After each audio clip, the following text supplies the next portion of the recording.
We're back, everyone, talking about turmeric and its extract called curcumin. And I brought some today that I want to show everybody. Look at this most beautiful, beautiful spice. It's such a bright, bright yellow color. Richard, look at that. Yeah. You know, I use that to cover my color of, guess what? Tofu. Right. When I make my scrambled tofu so that the girls would eat it when they were little, I would just slather it in turmeric. They didn't know the difference. It's not that powerful. It really isn't. It has a very subtle taste. Little did I know the health benefit that I was giving them by doing that. You know it? Good thing. Well, we were talking about curcumin, which is the extract of turmeric. Yeah, it's the pigment that makes that yellow. Right, and its effect on cancer. Yes. That's just amazing to me that something like this would have anything to do with cancer. Yes, it initiates apoptosis, which is programmed cell death. You know, normally our cells have their lifespan, and then the DNA telomeres directs it to destroy itself. And if it doesn't happen, you can end up with cancer. Unrestricted dividing of cells, multiplying. You know, that's what cancer is. So the curcumin compound, this pigment, initiates that apoptosis in a wide variety of cancers. We see that phenomenon in many components of our diet, but it's a select cancer here. The curcumin has a widespread anti-cancer effect. We found that curcumin decreased hormone-driven breast cancers. You know, estrogen tends to drive breast cancers. We found that phenomenon, a phytoestrogen effect. We also found that curcumin inhibits the carcinogenic effect of smoking on oral cancers. Now, all of you, I know everyone knows someone who has developed head and neck cancer, oral cancers, and how difficult they are to treat. The surgeries are disfiguring. They have to take out large parts of the face. I mean, it's in the neck. It's really a terrible thing. Well, curcumin helps to kill that cancer off. It's really quite remarkable what it does. It also shows suppression of human biliary cancer. This is cancer of the bile ducts. Another very, very difficult to treat cancer. Great potential for these types of cancers. Curcumin has been studied and shown to inhibit cancer development in all 6 of its stages of growth: transformation, initiation, promotion, invasion, angiogenesis, and metastasis. All the stages of cancer growth are inhibited by this remarkable compound. That we could stop right there, and we should all be taking it. But wait, there is more to this amazing substance. We also have found from studies that curcumin improves the response to traditional cancer therapies, and it reduces the side effects. In other words, if you take this along with your cancer therapy, radiation, chemotherapy, drugs, they will be more effective, a lower dose is needed, and you have fewer side effects. I wish I'd known that when I went through cancer therapy, because the side effects, well, it's a lot to endure. But it's necessary if you want to live. You know, this is what we have to do. Now, let's go to curcumin in the brain. I want to keep good brain function as long as I can. And I know you do too. Inflammation is strongly linked to the degenerative diseases of the brain. And the region of the brain that is inflamed correlates with the type of degenerative disease. For example, Parkinson's involves inflammation of the midbrain. Okay? Alzheimer's involves the hippocampus and the frontal parietal lobes. Okay? Amyotrophic lateral sclerosis, Lou Gehrig's, affects the upper and lower motor neurons, difficulty moving. Okay? All right? Inflammation of the brain is often due to the brain's immune cells' attempt to fight off other health issues, such as plaques, such as viruses, such as excitotoxins. Remember, Dr. Blaylock has joined us and talked about how MSG and aspartame are excitotoxins that damage the brain, cause terrible symptoms in some people, but damages everyone who ingests it. Okay? Guess what? This stuff counters that. Okay? It's not just avoiding MSG, folks. There are other natural phenomena that goes on. We talked about the head trauma of the soccer player or the boxer or the football player. Who hasn't been bumped on the head?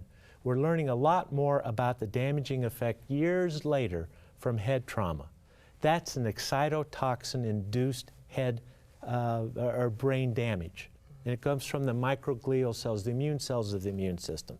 Well, this amazing stuff helps to calm that down, and it does it remarkably. Dr. Blaylock writes in his books, curcumin has shown itself to be the king of anti-inflammatory substance, equal to the most powerful prescription drugs. Okay? But does it without side effects. That's the great part about it.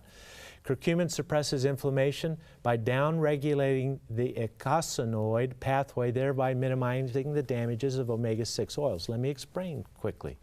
We've learned that if you have a lot of corn oil, safflower oil in your diet, omega-6, it initiates inflammation. You have to bring up your omega-3s, fish oil, flaxseed oil, and it helps to calm that. Well, curcumin downregulates that inflammatory system. This is big, folks.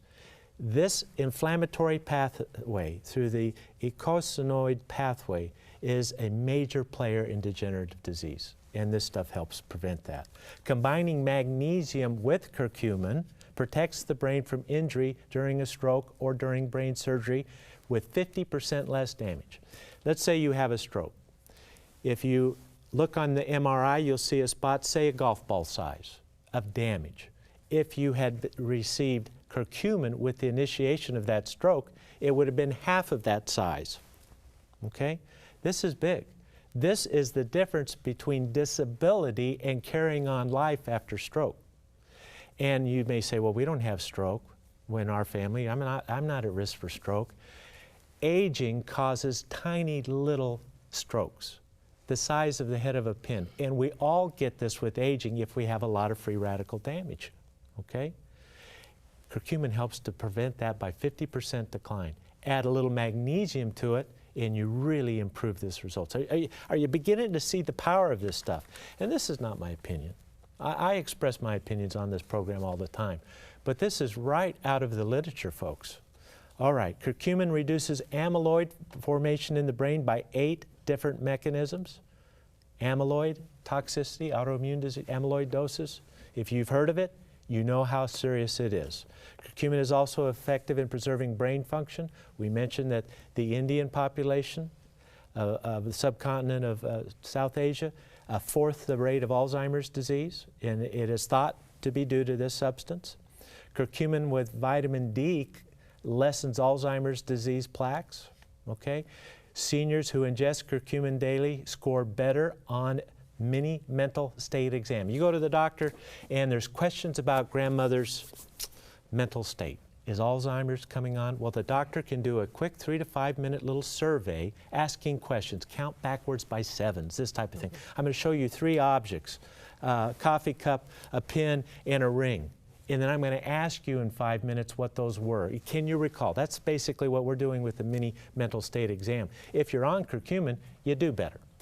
That means lower rates of Alzheimer's, less dementia, less Alzheimer's. And that is amazing to me. I just get so excited. Curcumin has been found to bind up iron in the brain. Now, iron is something we all need, but at high levels, it becomes an extremely powerful free radical. It can destroy the brain. It can destroy hemochromatosis, hemosiderosis.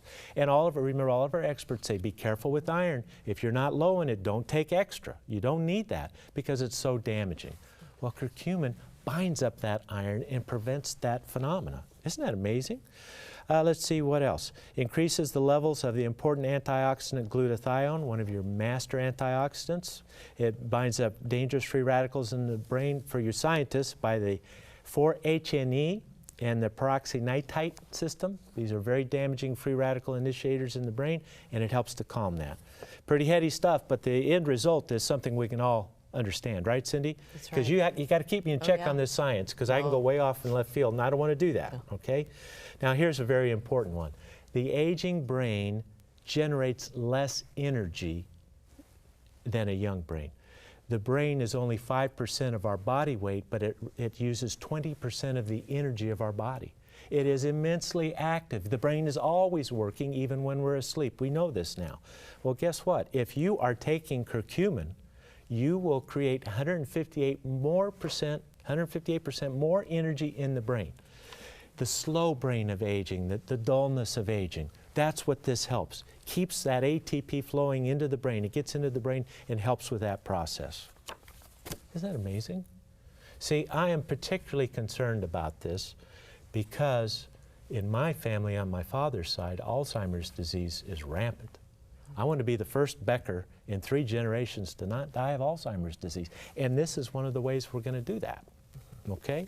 Isn't this amazing? It is. You know, we have a lot of information on the heart, on diabetes.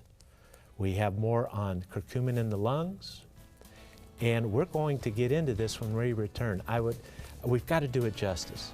We haven't forgot about you with heart disease. Curcumin and heart disease when we return.